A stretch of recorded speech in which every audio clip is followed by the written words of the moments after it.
This week on the Report program, net neutrality is repealed and the culture of cosplay is trending among millennials. And we take a look at online gaming dominating social media. This is the Report program.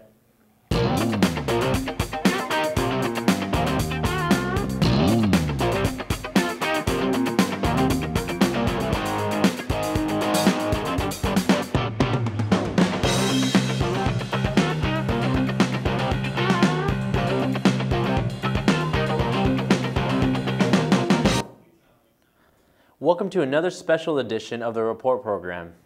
This program is produced and created by the students of broadcast journalism at Cal State University Fullerton. I'm Carlos Andrade. And I'm Brock Howard. This week, we're exploring the different implications of social media on the millennial generation. Earlier this week, the Federal Trade Commission repealed the Obama-era rules for net neutrality. Elements of the internet, like social media, are poised to change. Correspondent Tamika Adams has more. In light of the FCC decision to not renew net neutrality rules, the looming effects are still unknown to the American public, leaving some to speculate. Some believe elements of the web, like social media, can be drastically altered. But these tools are potentially threatened. Professor Lofton explains. It certainly could affect students in terms of not giving platforms to certain voices that, might benefit from the light of day and certain oppositional voices.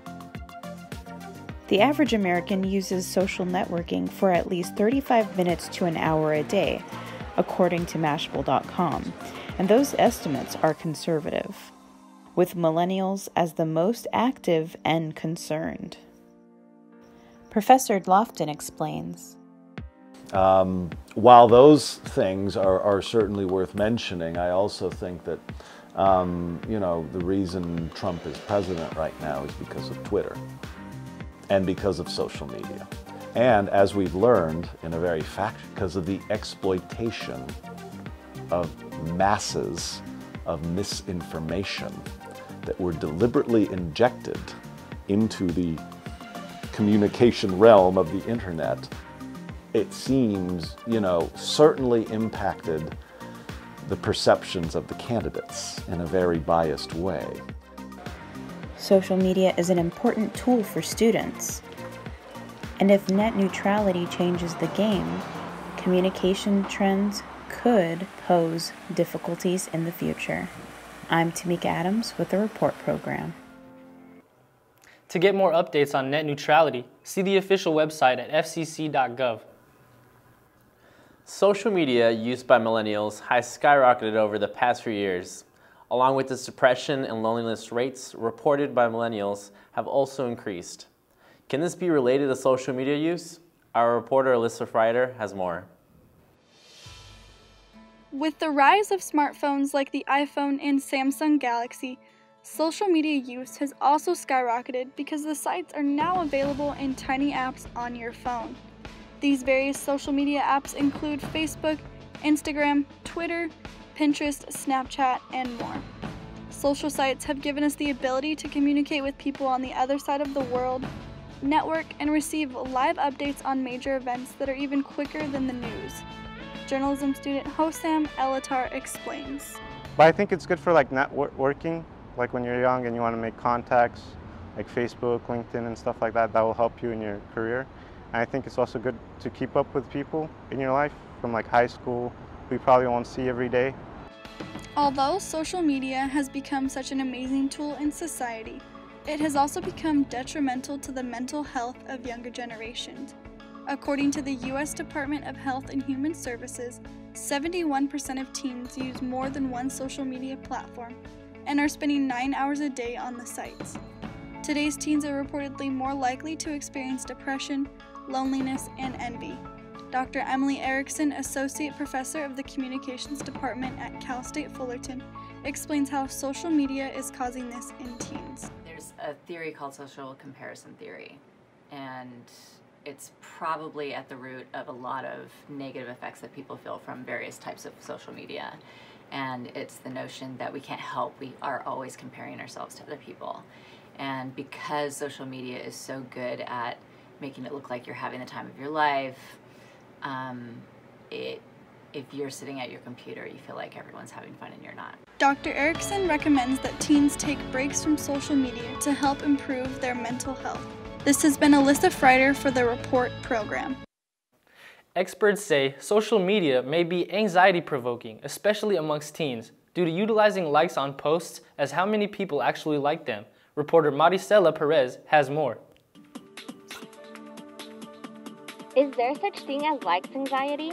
Lindsay Geller, a clinical psychologist at the Child Mind Institute who specializes in youth and young adults with mood disorders, says, through likes and follows, teens are getting actual data on how much people like them and their appearance.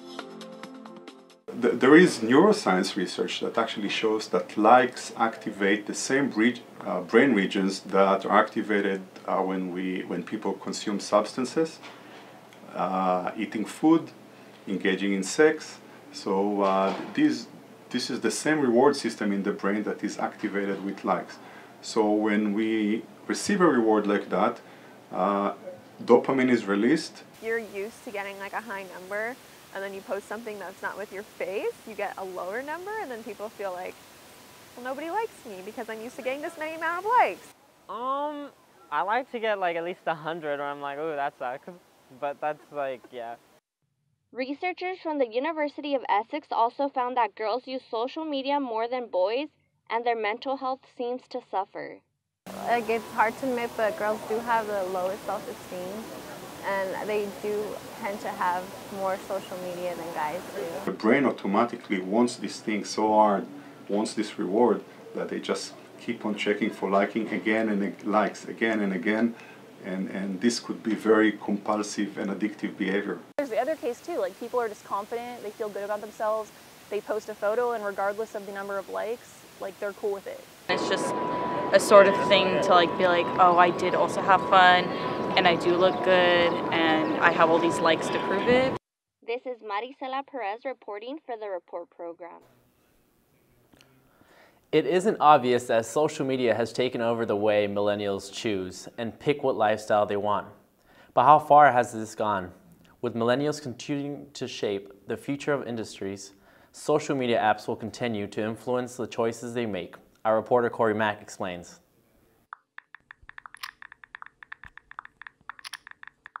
It isn't obvious that social media has taken over the way that millennials live today. But years after its creation, social media is now changing millennials to be more picky about what they want to see. Cal State Communications professor Marie Lojaki has observed how social media has changed millennials. Because for millennials, how many people would subscribe to a newspaper no matter what? No. But if you can have an app on your phone that sends you push notifications on something that you're interested in, then you're getting the news. An article from Forbes writer Andrew Arnold describes how social media has influenced millennials today to be pickier in the fashion world and even influencing millennials in many other ways.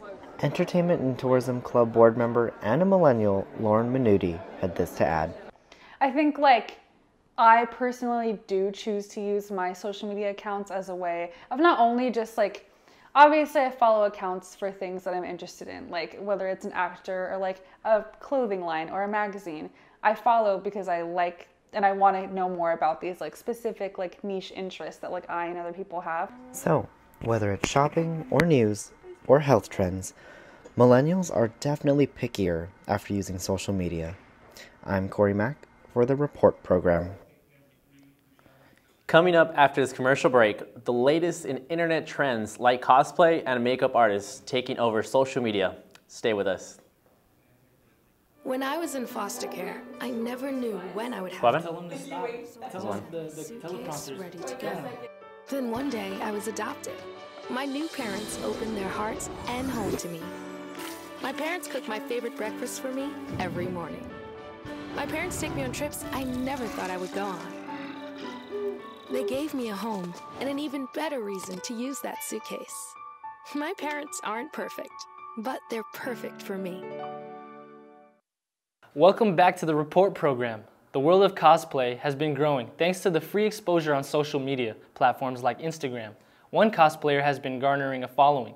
bringing her one step closer to her goal of turning her hobby into a career. We go to reporter Courtney Bowe with details.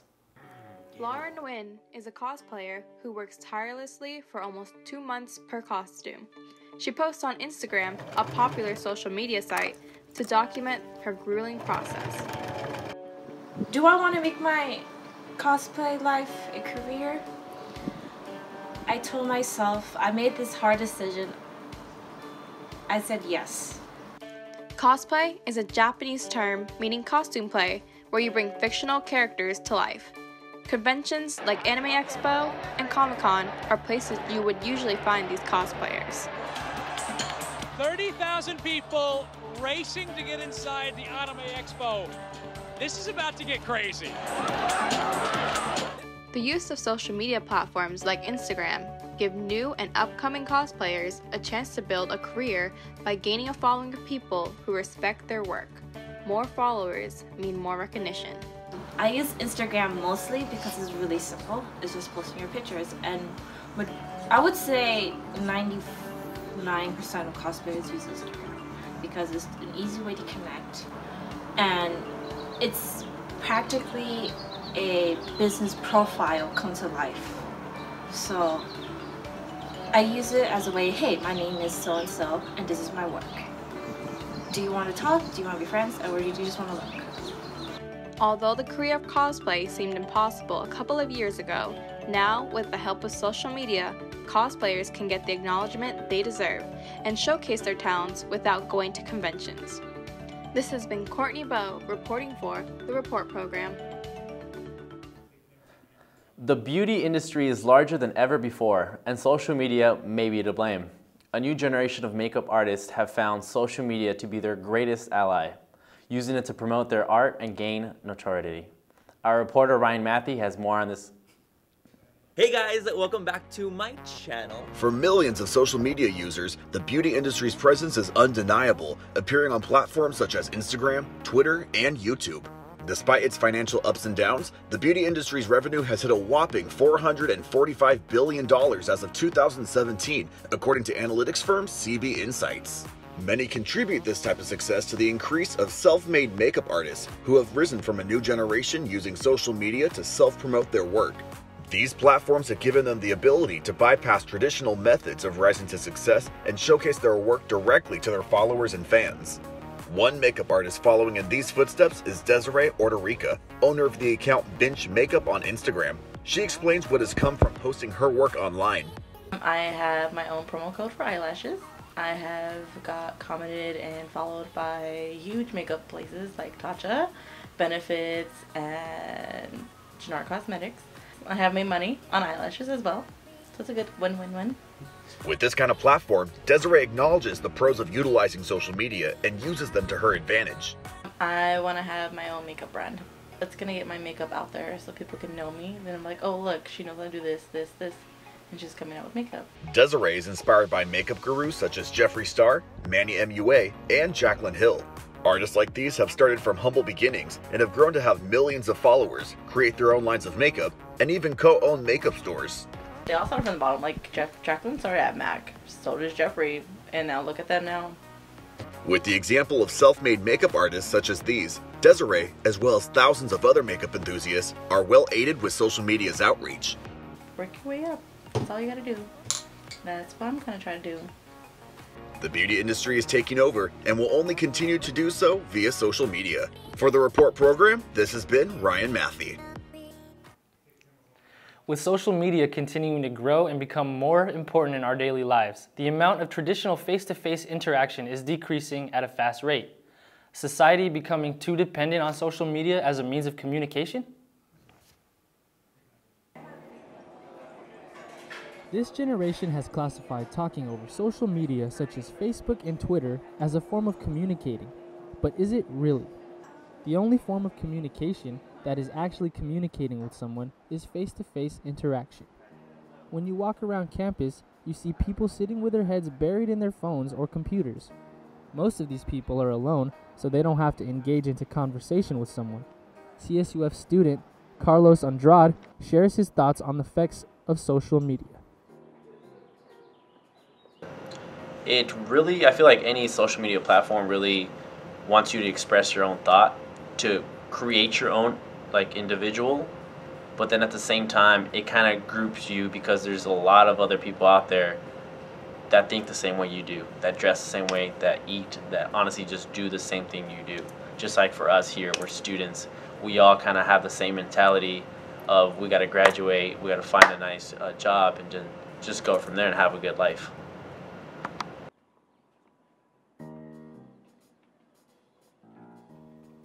Another CSUF student, Brianna Serna, shares a few words on the topic as well. I feel like social media is affecting the younger generation's social skills in a negative way, because since they're always on their phone, they don't really interact with the people around them, and especially like with the older adults, the younger generations don't really know how to have a conversation with them, and they're usually just always on their phones. So. As social media continues to play a larger role in many people's lives, the amount of traditional face-to-face communication is decreasing at an alarming rate. Do we really want to live in a world that favors social media and texting over having a conversation in person? This is Brock Howard from the Report Program.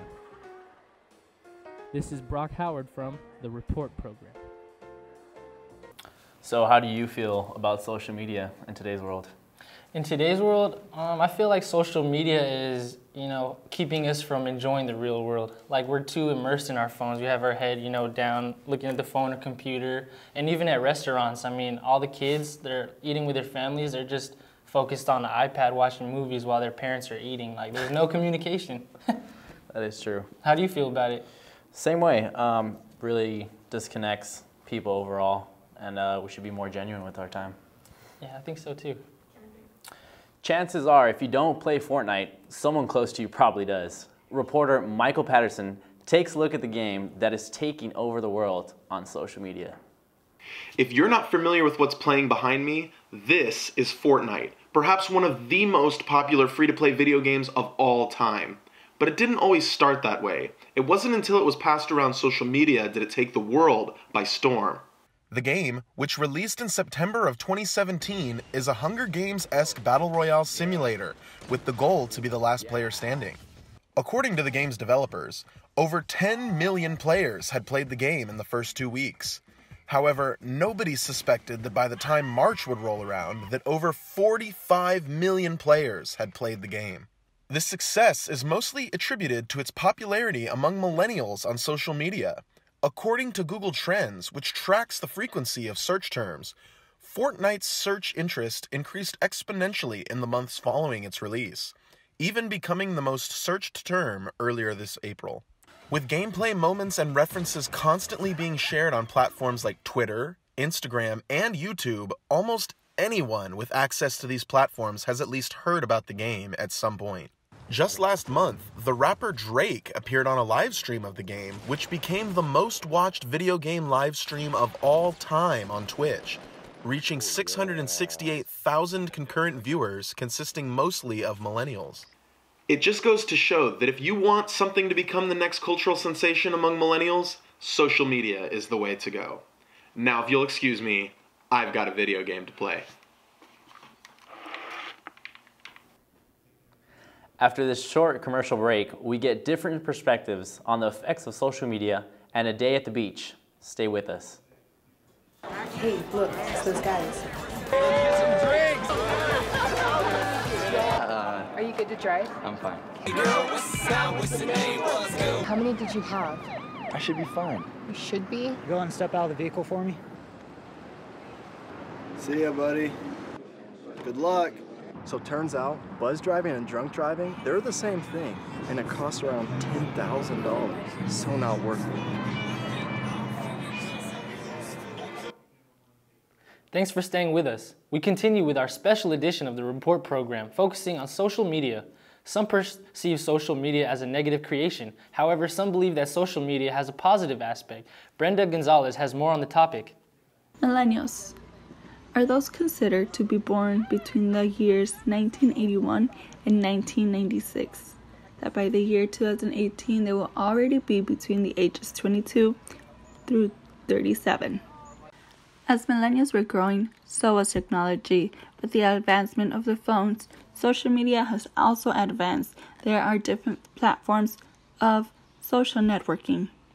From the beginning of Facebook to then MySpace, and from there on, we now have Instagram, Twitter, Snapchat, and many more. Forget buying a TV, car, or even a house. Millennials would rather spend money on touring Southeast Asia, going skydiving, or rocking out at music festivals than showing off what they're up to in pictures. And although millennials prefer experiences over items, of course they still have to get their shopping done. Many get inspiration from online or advertisement from their social accounts. And yes, millennials prefer online shopping rather than going to the stores. To me, it's like food, you know. You want to use it in moderation, you need to use it. But I think it's a good way to connect with people, meet new people. I just think you need to be careful. But I think it's a really good thing. I think that it keeps everyone involved with each other, and I think that it makes people come together. So, this technology is useful as long as it is used in moderation and people understand the risks and consequences of their uses. Social media, it can be used both positively and negatively. There are those that go on their social accounts to find out the latest news, the latest in fashion, to get inspiration, to inspire others, to share about new places, to find out about new places. It's all about the user and how they choose to use it. This is Brenda Gonzalez with the Student Report. Social media shows the importance of positive effects on the millennial generation. Social media brings festivals like Coachella to the international stage. When speaking of the effects of social media on the millennial generation, it sounds negative. Nevertheless, it has many positive upbringings. This year's Coachella 2018 festival, Weekend 2, was a prime example of how effective and beneficial social media really can be. On Wednesday morning, Coachella staff members sent out a wind advisory that would put a delay to all camping festival goers. I think social media makes people's life a lot easier because we have everything right when we want it. We don't have to wait. Instead of Thursday morning, doors would now open at Friday at around 3 a.m. Luckily, due to social media platforms like Facebook and Twitter, fast responses between other festival goers gave insight on opening door times at midnight instead of 3 in the morning.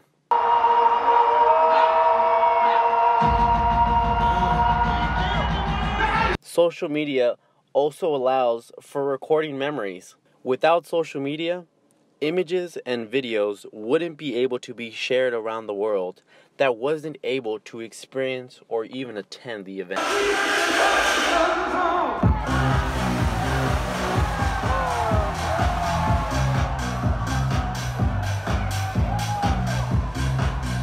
This has been Carlos Andrade for the Report Program.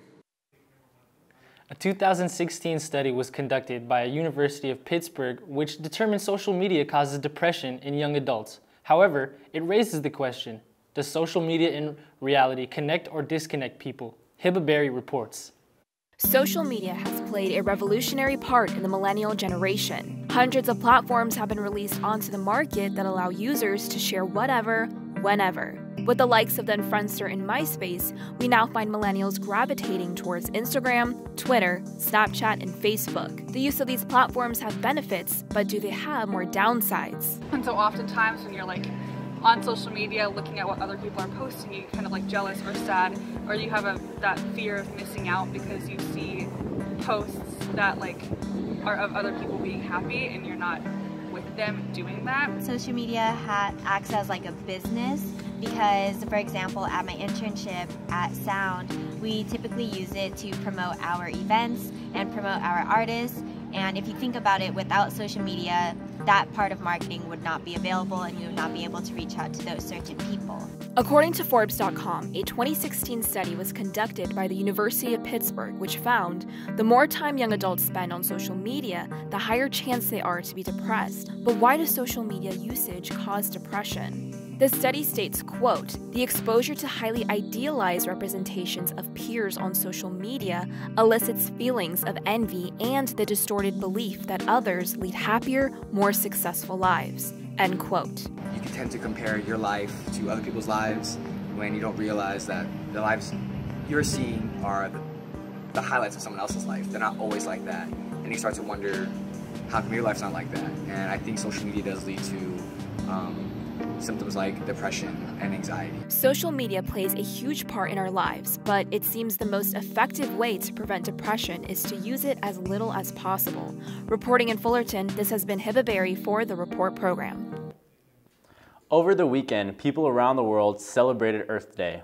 This year, the theme was to end plastic pollution. We sent reporter Leslie Duarte to Huntington Beach for more details on what the local and state government is doing to reduce waste along our coast. On Sunday, April 22nd, people around the world celebrated Earth Day. The theme this year was End Plastic Pollution. Across the state, people gathered to demonstrate support for a clean environment. And here at Huntington Beach, a team of more than 400 people gathered to collect trash off the coast. The most important message about pollution is that it's becoming a problem on a very large scale. Single-use plastics are probably our biggest problem in the marine environment right now, and people are not realizing that the item that they use for a few minutes and then throw away doesn't always get to the proper place. According to the Sunrise Foundation, cigarette butts are the single most collected item at their beach cleanups. And Caltrans estimated a cost of $41 million annually to clean up cigarette butts. My role in the foundation is the Hold On to Your Butts campaign out in Seal Beach. That is the recycling and reusing of cigarette butts into park benches, ashtrays, flower pots, stuff that can be reused and not get to the ocean. California legislators and environmental activists have been fighting for plastic pollution for years. This year, lawmakers are going after cigarette butts. Lawmakers proposed a bill that would ban smoking on state beaches. Although many cities and county beaches already have such prohibition, this bill would have a maximum fine of $25 and allow park officials to designate smoking areas. For the Surfrider Foundation, Earth Day is every day, and they meet every Saturday morning for a weekly beach cleanup. For more information, visit their website at hbsurfrider.org. I'm Leslie Duarte, back to you in the studio.